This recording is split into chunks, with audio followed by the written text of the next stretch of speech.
Hello, good morning all of you. मेरी आवाज आ रही है आपको?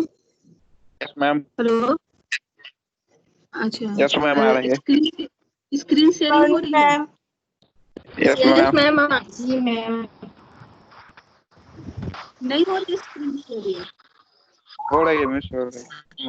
ओके, जो लोग अभी अभी ज्वाइन किए ना उनको कुछ देर बाद देखिएगा, ठीक है?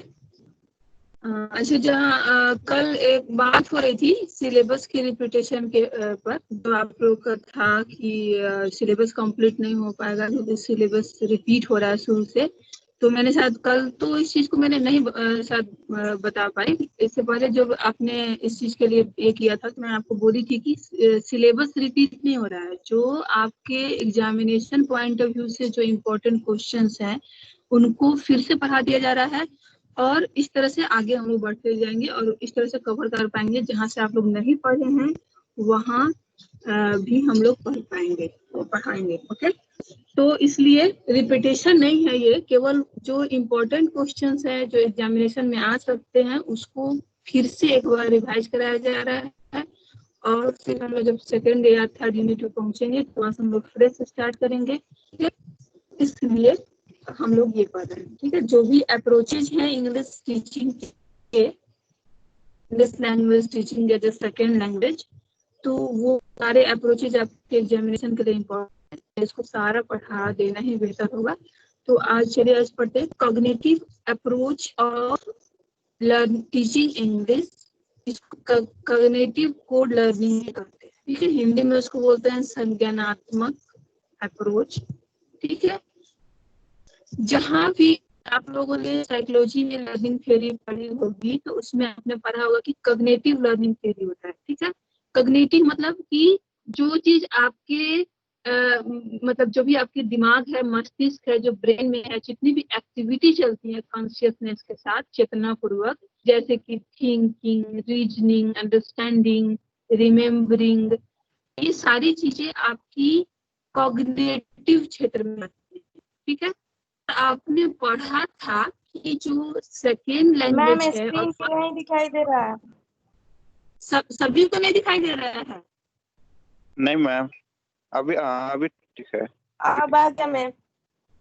अच्छा, वो टेक्निकल नेटवर्क की गड़बड़ी के कारण वैसे शेयर हो गई इधर से, ठीक है? मैंने कुछ नहीं किया। ओके, तो कॉग्निटिव अप्रोच कॉग्निशन का मतलब पूरा नहीं दिख रहा है। हेलो मैम, थोड़ा छोटा कीजिए, पूरा नहीं दिख रहा है, स्क्रीनशॉट लेना है।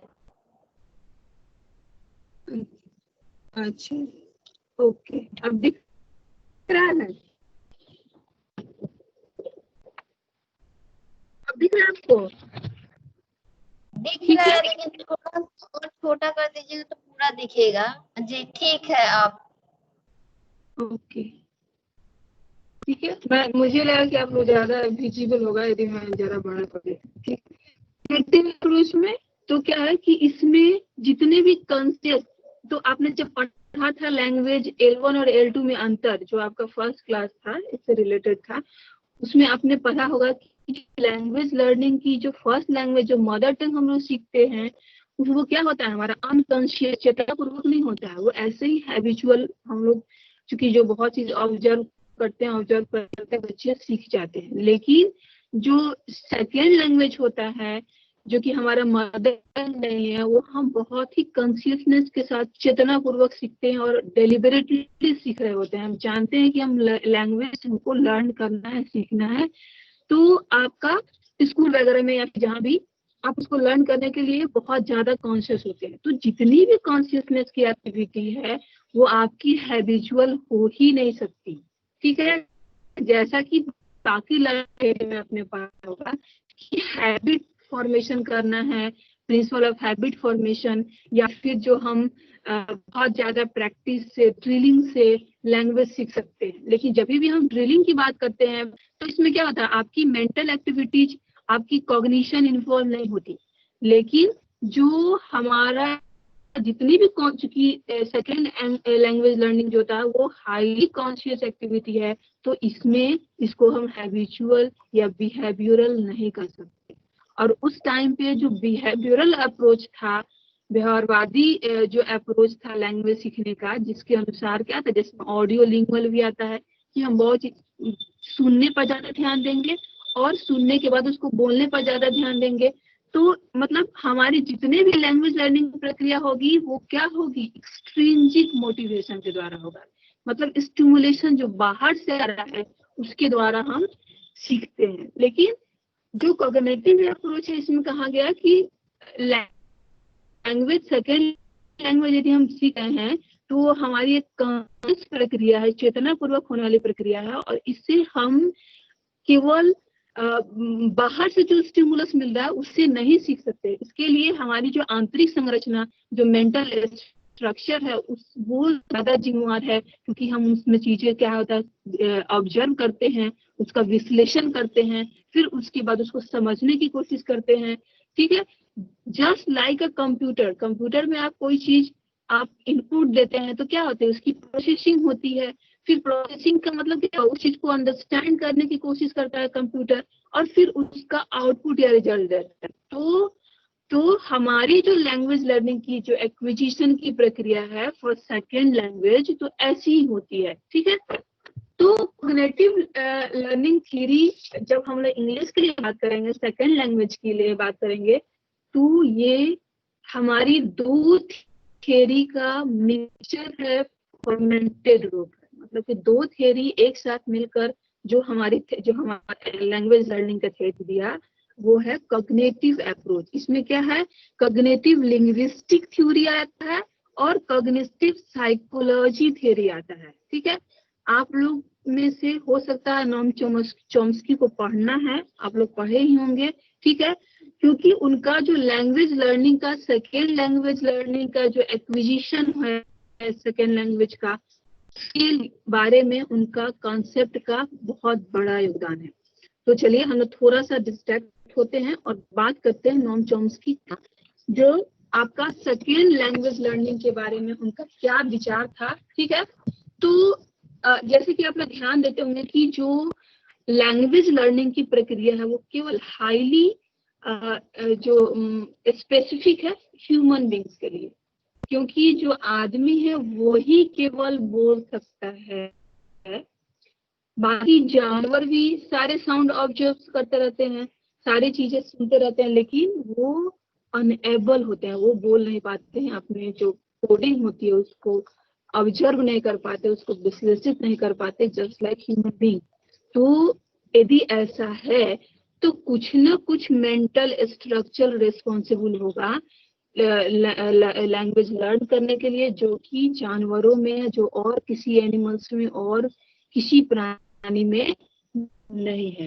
ठीक है, तो इस क्रम में उन्होंने बहुत सारे रिसर्च किए। ठीक है, और रिसर्च के बाद जो उन्होंने एक जो कंक्लूजन निकाला वो क्या था कि हम लोग जो लैंग्वेज लर्न कर पाते हैं, ह्यूमन बीइंग जो लैंग्वेज लर्न कर पाते हैं, उसका कारण ये है कि हमारे ब्रेन में, ठीक है, लैंग्वेज रिलेटेड जो ग्रामेटिकल पैटर्न होता है उसकी कोडिंग होती है। ठीक है, मतलब ये कि हर एक आदमी दिमाग में क्या होता है कि वोकैबुलरीज को ग्रहण करने के लिए एक ग्रामेटिकल पैटर्न होता है, जिसके द्वारा वो लैंग्वेज को इंटरप्रेट कर सकता है, उसकी प्रोसेसिंग कर सकता है, उसको एनालिसिस कर सकता है।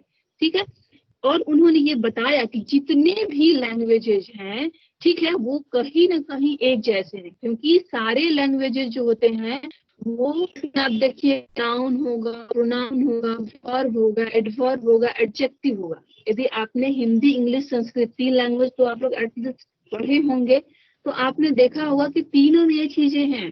ठीक है, उसके अलावा और भी बहुत सारे फीचर्स हैं, जैसे रिकर्शन की फीचर्स, कि आप कैसे रिपीटेशन करते हैं वर्ड का मोर पावरफुल बनाने के लिए। तो वो सारी चीजें आपकी ना केवल हिंदी में, इंग्लिश में, बाकी सारे लैंग्वेजेज में होती हैं। तो इस तरह से जो उनका जो था कंक्लूजन, वो क्या था चॉम्स्की का, कि जो हमारे दिमाग में एक यूनिवर्सल ग्रामेटिकल पैटर्न होता है। ध्यान से सुनिएगा, यूनिवर्सल ग्रामेटिकल पैटर्न मतलब कि एक ग्रामेटिकल पैटर्न है जो यूनिवर्सल है, सारे लैंग्वेजेस को ग्रहण करने की क्षमता रखता है। ये एक थी, उन्होंने जो चॉम्स्की ने बताया कि जो हमारे अंदर नॉलेज, जो लैंग्वेज को सीखने की जो मतलब पावर होता है वो इन्नेट होता है, मतलब आंतरिक शक्ति होती है और वो हमें वंशानुगत प्राप्त होता है, हेरिडिटरी के थ्रू प्राप्त होता है, ना कि इन्वायरमेंट के थ्रू, जैसा कि बिहेवियरल अप्रोच वाले बोलते हैं। बाकी लोग बोलते हैं जैसे बिहेवियरल अप्रोच आपने पढ़ा या फिर कल कम्युनिकेटिव अप्रोच पढ़ा, उसमें क्या था कि आप चीजों को बाहर से सुनते हैं, उसकी स्ट्रक्चर एनालाइज करते हैं और सारी चीजें एक्सटर्नल होती हैं। लेकिन चॉम्स्की का कहना था कि लैंग्वेज एक्विजिशन या लैंग्वेज लर्निंग, और जब हम खासकर बात करते हैं स्पेसिफिक रूप से सेकेंड लैंग्वेज लर्निंग का या फिर फॉरेन लैंग्वेज लर्निंग का, तो जो लर्निंग की प्रक्रिया होती है वो हमारी हेरिडिटरी होती है। हमारे दिमाग में जैसे कि हम लोग ना कि बहुत सारे फीचर्स अपने पूर्वजों से लेते चले आ रहे हैं, तो उसी तरह ये जो फीचर्स होता है वो हेरिडिटरी रूप से मनुष्यों में पाया जाता है और हर एक प्राणी उसको लेकर जन्म लेता है। अच्छा, इनेट पावर, जैसे सारे लोगों के पास बोलने की क्षमता होती है जनरली, ठीक है, देख सकते हैं, ठीक है, और वो रो सकते हैं, ये सारी चीजें फीचर्स क्या होते हैं, बच्चे सीखते हैं नहीं सीखते, उनकी आंतरिक शक्ति होती है, इनेट पावर होती है, एक हेरिडिटरी कैरेक्टरिस्टिक होती है जिसके साथ वो जन्म लेते हैं। ठीक उसी तरह जो लैंग्वेज सीखने की जो कैरेक्टरिस्टिक होती है उसी के साथ बच्चे जन्म लेते हैं, ये नोम चॉम्स्की का कहना था। और उनका जो थियरी उस पर निकाला उसको बोलते हैं कॉग्निटिव लिंग्विस्टिक थियरी। ठीक है, दूसरा जिस पर वो बेस्ड है, यहाँ पर आप देख रहे हैं, cognitive core learning theory approach is accepted as a merger of Chomsky transformational grammar and Carroll psychology। ठीक है, तो हमने चॉम्स्की ट्रांसफॉर्मेशनल ग्रामर के बारे में पढ़ा कि ग्रामर यूनिवर्सल कोडिंग होती है ग्रामर की हर एक व्यक्ति के अंदर, जिसके द्वारा वो लैंग्वेज को एक्वायर कर पाता है, सेकेंड लैंग्वेज को सीख पाता है। ठीक है,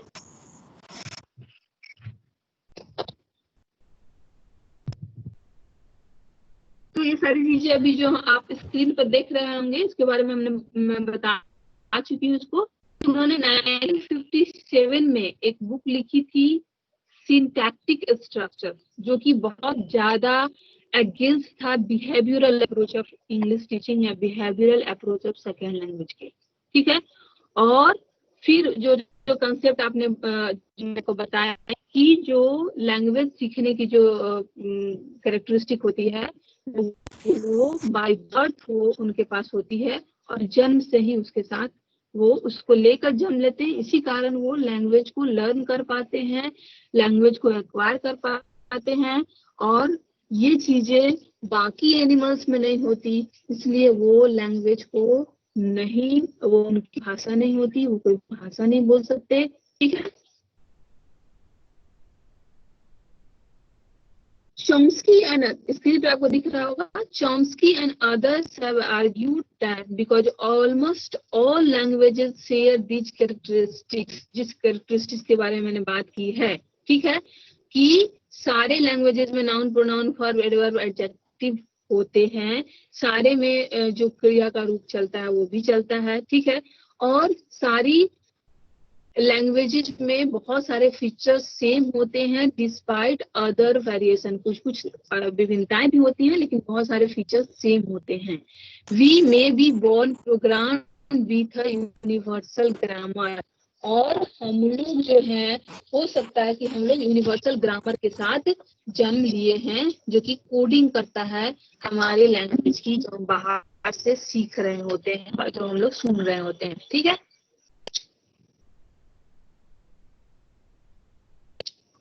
अब आते हैं हम लोग गेस्टाल्ट साइकोलॉजी पर, जो कि कैरोल ने लैंग्वेज के क्षेत्र में, लैंग्वेज सीखने के क्षेत्र में किस तरह से कॉग्निटिव अप्रोच को अपनाया।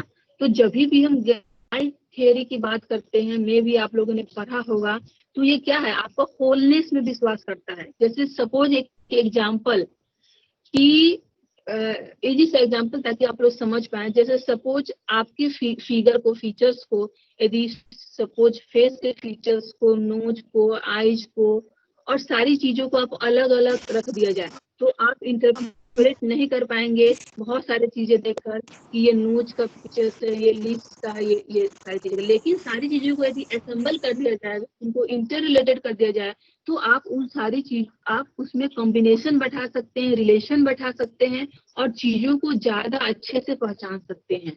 तो गेस्टाल्ट साइकोलॉजी में यही था कि किसी भी चीज को यदि हम पढ़ रहे हैं तो एज अ पार्ट न समझकर उसको एज अ होल से रिलेट करें कि पूरी की पूरी चीजें कैसी है, हम उसका पार्ट पढ़ रहे हैं। यदि हम सपोज ग्रामर पढ़ रहे हैं तो हम क्या है, पूरे जो यदि टेंस पढ़ रहे हैं तो यदि हम पूरे टेंस को समझ रहे हैं तब हम प्रेजेंट टेंस पढ़ रहे हैं कि प्रेजेंट टेंस जो हम पढ़ रहे हैं वो हमारा टेंस का एक पार्ट है। ये नहीं है कि प्रेजेंट टेंस से मिलकर टेंस बना है, थोड़ा डिफरेंट है बोलने में, लेकिन समझने में बहुत ज्यादा डिफरेंस है। ठीक है, मतलब हम किसी चीज को एज अ होल से रिलेट करके तुलना कर रहे हैं तो उसको हम लोग बोलते हैं गेस्टाल्ट साइकोलॉजी।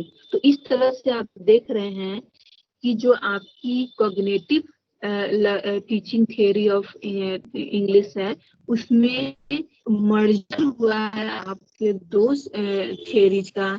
एक है ये चॉम्स्की का जो लिंग्विस्टिक थ्योरी है, कॉग्निटिव लिंग्विस्टिक थ्योरी, और कैरोल का कॉग्निटिव थ्योरी जो कि गेस्टाल्ट साइकोलॉजी पर आधारित है। ये दोनों का मर्जर है। ठीक है, तो जब भी हम कॉग्निटिव कोर लर्निंग की बात करते हैं तो जो हमारे साथ एलिमेंट्स आते हैं वो होते हैं रूल्स। हमेशा रूल होता है, चूंकि ग्रामर है, यदि हम ग्रामर की बात कर रहे हैं तो क्या होता है, ग्रामर आपने क्या पढ़ना होता है, आपको केवल रूल्स पढ़ने होते हैं।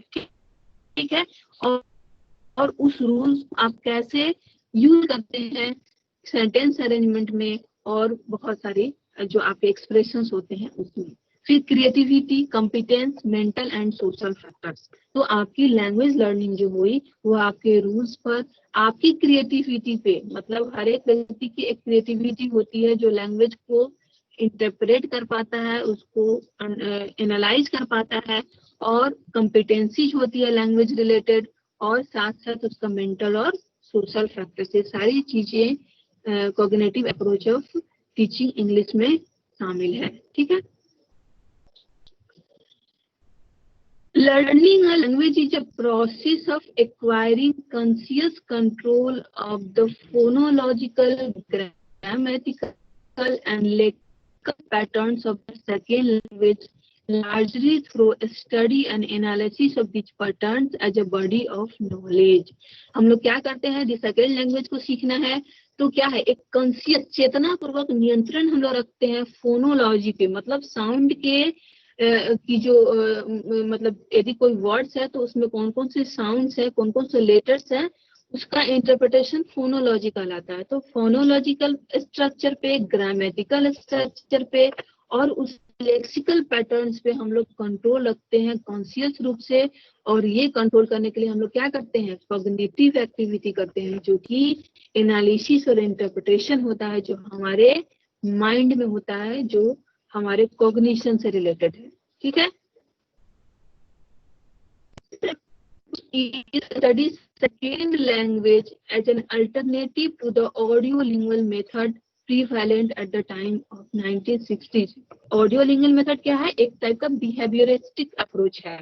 तो इसमें इसके अगेंस्ट आया था, इसके विरोध में आया था कि हम लोग जो सुनकर और उसके बाद उसको बोलने की कोशिश करते हैं, जो कि बाहरी स्टिमुलस होता है लैंग्वेज लर्न करने का। हम लोग लैंग्वेज वैसे लर्न नहीं करते हैं, लैंग्वेज लर्न करने के लिए हमारी मेंटल स्ट्रक्चर जिम्मेवार होती है। ठीक है, तो और यदि लैंग्वेज को बिहेवियरिस्टिक अप्रोच से लर्न किया जा सकता तो जितने भी प्राणी है सारे बोलते, सारे की एक लैंग्वेज होती, सारे अपने अपने भाषा में बोलते, ठीक है, बातें करते, एक दूसरे को समझते।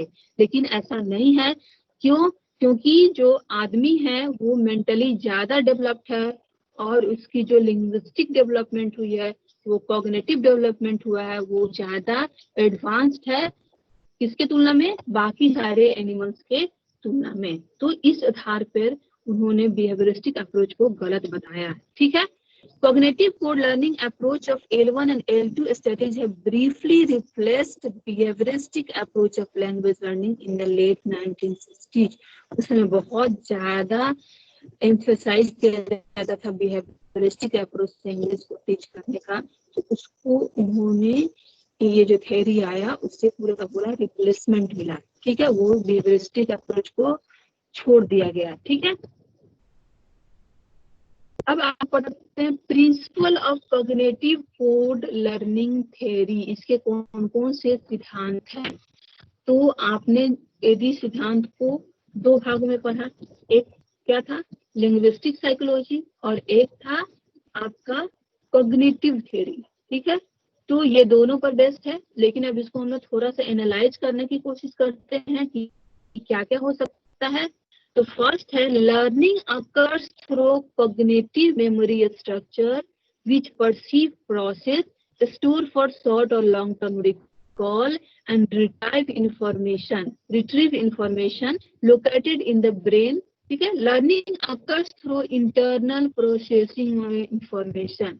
यदि आप लोगों ने कंप्यूटर्स पढ़ी होगी तो सेम चीज वहां पर होती है। क्या होता है कि हम लोग जो इंफॉर्मेशन है उसको क्या करते हैं, उसको गेन करते हैं, उसके बाद उसको लॉन्ग या शॉर्ट टर्म के लिए रिकॉर्ड किया जाता है, वहाँ पर स्टोर होता है, उसकी प्रोसेसिंग होती है, फिर उसकी रिट्राइव किया जाता है उसको। ठीक है, सेम थिंग यहाँ पर है कि हम लोग बाहर से कोई चीज ग्रहण करते हैं तो उसकी हम लोग प्रोसेसिंग करते हैं अंदर, और उस जो सूचनाएं को कुछ देर तक स्टोर करते हैं, या तो लॉन्ग टर्म तक जो हमारी मेमोरी में रहती है, फिर शॉर्ट टर्म तक जस्ट लाइक कंप्यूटर। तो सेम प्रोसेस आपकी यहाँ हो रही है। ठीक है, learning a second language require explicit instruction and study language as a complex and rule govern system, ऐसा कैरोल ने कहा था। Students need to understand the linguistic rules before drilling and practice। जो बिहेवियरिज्म में क्या था कि बच्चे रूल्स नहीं सीख रहे होते हैं, लिंग्विस्टिक रूल्स जितने ग्रामर्स के होते हैं वो नहीं सीख रहे होते, केवल ड्रिलिंग और प्रैक्टिस के द्वारा इंग्लिश सीखने की कोशिश करते हैं। तो कैरोल्स का ऐसा मानना था कि यदि हम सेकेंड लैंग्वेज लर्निंग की बात करते हैं तो विदाउट इंस्ट्रक्शन, मतलब टीचर जब तक उसको कोई इंस्ट्रक्ट ना करे लैंग्वेज सिखाने के लिए, कॉन्शियसली प्रयास ना करे, तब तक हम लोग नहीं सीख सकते। ठीक है, क्योंकि यदि सेकेंड लैंग्वेज को सीखना एक कॉम्प्लेक्स एक्टिविटी है और हमेशा रूल गवर्न होता है, मतलब ग्रामेटिकल रूल्स होते हैं। और फर्स्ट लैंग्वेज हम लोग सीख पाते हैं क्योंकि हमारे माइंड में एक यूनिवर्सल ग्रामर की कोडिंग होती है। ठीक है, जिसके द्वारा हम लोग सीख पाते हैं। तो उस कोडिंग के अगेंस्ट हम सेकेंड लैंग्वेज को भी पढ़ने की कोशिश करेंगे, तभी हम सीख पाएंगे। ठीक है, फिर लर्निंग शुड बी होलिस्टिक, मतलब होल व्यू होना चाहिए सीखने का। ठीक है, आप किसी चीज को, जैसे हम लोग पढ़े हैं ना, यूनिट पढ़ते हैं। ठीक है, एक इकाई आप लोग भी है, जैसे ये यूनिट 1 का हिस्सा है। ठीक है, तो यूनिट फर्स्ट में देखेंगे बहुत सारी चीजें हैं, तो उस सारे को हम लोग रिलेट करके पढ़ते हैं। सारी चीजें रिलेटेड एक साथ रखी जाती हैं, उसको यूनिट कहा जाता है, उसको हम लोग एज अ होल मान के पढ़ते हैं। तो हमेशा जो एज अ होल परसीव करके यदि हम चीजों को सीखने की कोशिश करते हैं तो हम बहुत ज्यादा जल्दी से भी सीख पाते हैं, और उसके दिमाग में, हमारे दिमाग में उसकी रिटेंशन भी मेमोरी में ज्यादा समय तक बनी रहती है। तो learning should be holistic, learning become easier when one treats the target as part of a structure or system and understand how it is related to the rest of the system। ठीक है, किसी एक part को यदि हम पढ़ रहे हैं तो उसको केवल एक सिंगल पार्ट, आइसोलेटेड पार्ट, एक ऐसा पार्ट जो कि डिटैच है बाकी से, उसका ना समझ के उसको हम किसी चीज से रिलेट करके जिसका वो पार्ट हो सकता है यदि पढ़ने की कोशिश करें तो हम ज्यादा अच्छी समझदारी उत्पन्न कर सकते हैं। जैसे सिंपल है कि एक सपोज जानवर टाइगर ही है, तो आपके टाइगर्स के जितने भी फीचर्स हैं आपको स्क्रीन पे दिखाया जाए कि ये आपकी उसकी आई हुई, ये आपके लिप्स हुए, ये जो भी चीजें हैं, आप अलग अलग देख के उसको नहीं समझ सकते कि ये एक टाइगर का ही जो अंग है, ठीक है। लेकिन यदि आपको एक टाइगर दिखा दिया जाए और फिर उस अंग को समझने की कोशिश करने के लिए कहा जाए तो आप ज्यादा अच्छे से इंटरप्रेट करेंगे और बहुत क्विकली करेंगे, क्योंकि आप एज ए होल देख रहे हैं, ठीक है। तो सेम थिंग है कि आप किसी भी चीज को पढ़ रहे हैं तो होलिस्टिक वे में पढ़िए, ठीक है। होलिस्टिक वे में समझने की कोशिश करना। तो लैंग्वेज, यदि सेकेंड लैंग्वेज को एक्वायर करने की या टीच करने की बात हो रही है तो उसकी भी एक होलसम अप्रोच होना चाहिए, जो कि रूल गवर्न होने चाहिए। जब हम किसी ग्रामर, किसी एग्जाम्पल को किसी ट्रांसलेट कर रहे होते हैं सपोज, ठीक है, जिसमें हम ग्रामेटिकल रूल यूज कर रहे होते हैं, तो उस समय हमको पता होता है कि ये ग्रामेटिकल रूल हमको यूज कर रहे हैं इस एग्जाम्पल में, ठीक है। तो ये हमारा क्या है, एक होलिस्टिक अप्रोच है। Thinking, comprehension and memory must be emphasise. जहाँ भी लैंग्वेज लर्निंग की बात हो रही है तो चूंकि एक कॉग्निटिव एक्टिविटी है जिसमें हमारी माइंड इन्वॉल्व होती है, तो थिंकिंग, कंप्रिहेंशन, मेमोरी, रीजनिंग, ठीक है, ये बहुत सारी एक्टिविटी जो माइंड रिलेटेड है उसको बहुत ज्यादा उस पर एम्फसाइज करना चाहिए। Learning language must be promoted as an active mental process rather than a process of habit formation or learn by doing activity. जब भी हम किसी चीज को करके सीख रहे होते हैं तो हमें बहुत ज्यादा मतलब माइंड से इन्वॉल्व रहने की आवश्यकता नहीं होती। हम करते करते उसकी हैबिट डाल लेते हैं अपने अंदर और हैबिचुअली हम उसको सीख जाते हैं, हमको बहुत ज्यादा उसमें इन्वॉल्व होने की मेंटली आवश्यकता नहीं होती। लेकिन लर्निंग, लैंग्वेज लर्निंग है, उसको हम हैबिचुअल वे में और लर्निंग बाय डूइंग एक्टिविटी से ना सीखकर यदि हम एक्टिव मेंटल प्रोसेस कॉन्शियसनेस के साथ सीखें जिसमें हमारी मेंटल एबिलिटी इन्वॉल्व हो, तो हम उसको बहुत ज्यादा अच्छे से सीख सकते हैं। Classroom activities are designed to encourage learners to work out grammar themselves through inductive reasoning. आप और ग्रामर के जितने भी ग्रामेटिकल रूल्स हैं, ठीक है, लर्नर्स को उसको यूज करने की कोशिश करनी चाहिए इंडक्टिव रीजनिंग के प्रोसेस के द्वारा। Content overfall must be emphasised. जैसे कि पहले क्या था, जो आपने पढ़ा स्ट्रक्चरल अप्रोच है, उसमें जो स्ट्रक्चर होता था सेंटेंस की उस पर बहुत ज्यादा एम्फसाइज किया जाता था और जो कंटेंट होते थे उस पर नहीं। लेकिन जहाँ कॉग्निटिव अप्रोच की बात होती है तो वहाँ कंटेंट जो होता है वो ज्यादा वैल्यूएबल है, ठीक है, किसके रिस्पेक्ट में, आपके सेंटेंस स्ट्रक्चर के रिस्पेक्ट में। Lesson must be highly structured around deductive process, often giving the rule of the day. आप लोग ने इंडक्टिव और deductive process of learning and teaching पढ़ी होगी। तो जब हम लोग डिडक्टिव प्रोसेस की बात करते हैं तो उसमें क्या होता है कि एक रूल बता देते हैं, ठीक है, और उस रूल के बाद आप एग्जाम्पल्स खुद उसके देने होते हैं, ठीक है। और इंडक्टिव में क्या होता है कि बहुत सारे एग्जाम्पल्स यदि आपके पास हैं तो आप रूल खुद बनाते हैं। लेकिन जब कॉग्निटिव लर्निंग की बात हो रही है तो ये हाईली डिडक्टिव प्रोसेस है, क्योंकि यहाँ पर ग्रामर पढ़ाने की बात हो रही है और ग्रामर क्या होता है, हमेशा रूल ड्रिवन होता है, उसमें रूल्स होते हैं। तो आप रूल्स को पढ़ रहे होते हैं और उनके अगेंस्ट में आप प्रैक्टिस करते हैं या फिर एग्जाम देखते हैं। तो ये आपका डिडक्टिव प्रोसेस है of teaching. Learning a language is a process of acquiring conscious control of the phonological, grammatical and lexical pattern of the second language, largely through study and analysis of these patterns as a body of knowledge.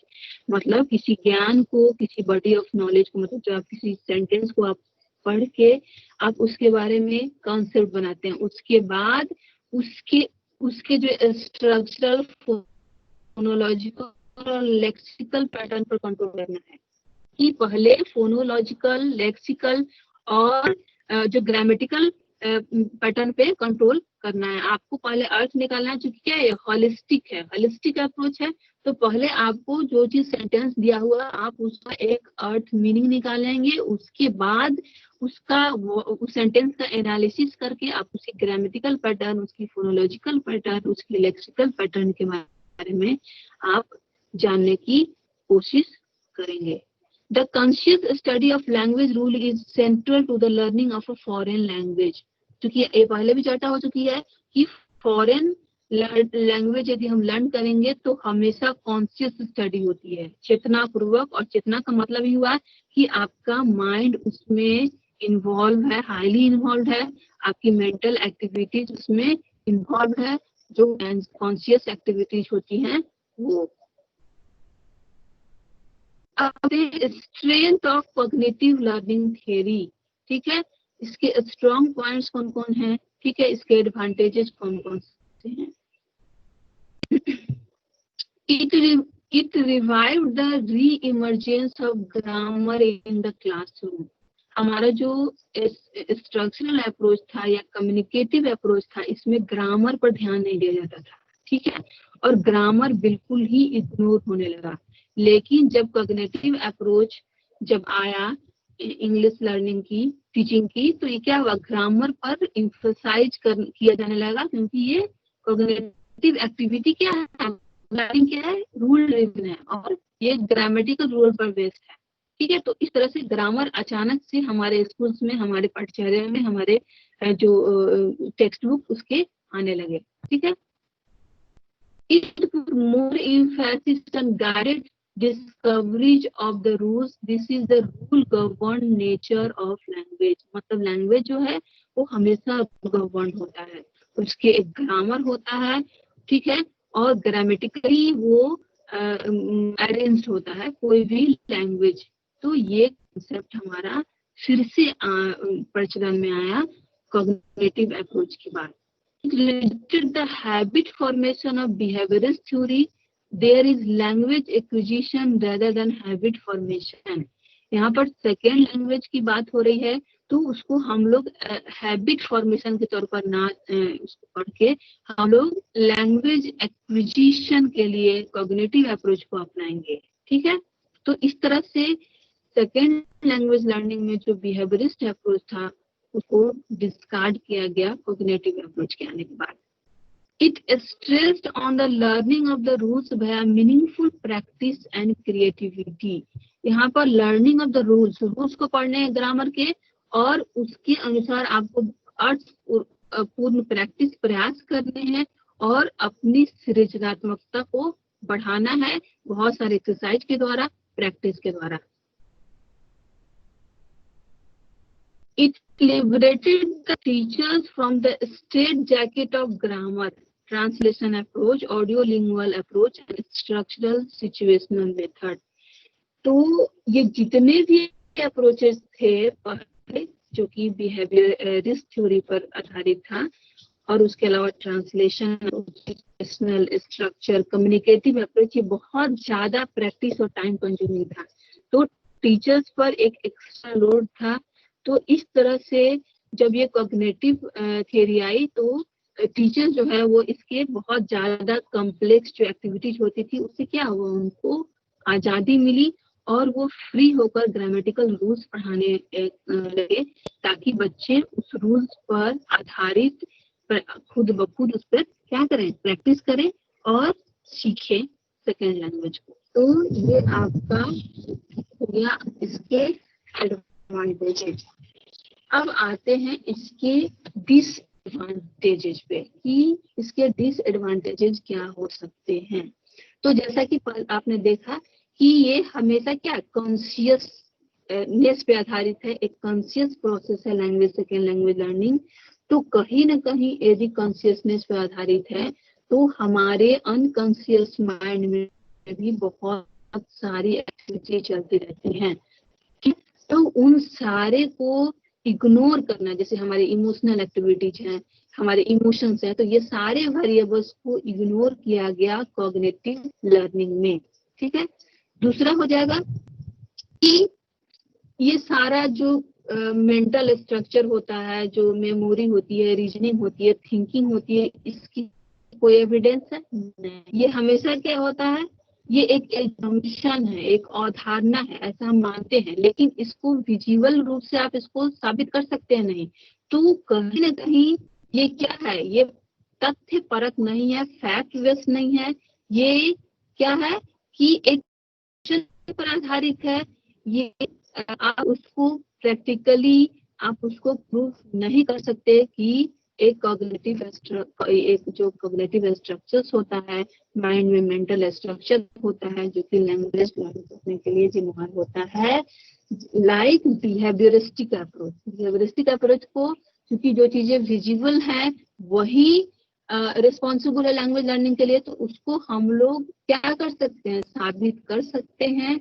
लेकिन जो हमारे cognitive approach है वो visible नहीं है, invisible है, तो उसको हम लोग साबित नहीं कर सकते। तीसरा है कि ये ऑब्जेक्टिव होता है, ठीक है।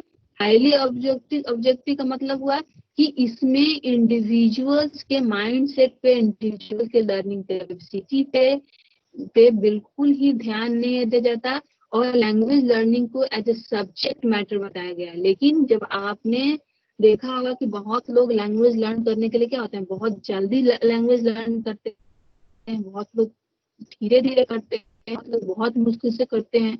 तो जो ये पैटर्न है वो चीज को बिल्कुल ही इग्नोर किया गया और लैंग्वेज लर्निंग को एक सब्जेक्टिव एक्टिविटी बताया गया, ठीक है। एक क्या कहते हैं, वास्तुनिष्ठ एक्टिविटी बताया गया कि सभी के लिए सेम है, सभी लोग एक समान रूप से लर्न कर सकते हैं लैंग्वेज को, लेकिन प्रैक्टिकली नहीं है। तो ये सारे इसके हो गए डिमेरिट, ठीक है। तो इस तरह से आपका cognitive approach of English learning या फिर सेकंड लैंग्वेज टीचिंग आपका कंप्लीट हुआ, ठीक है।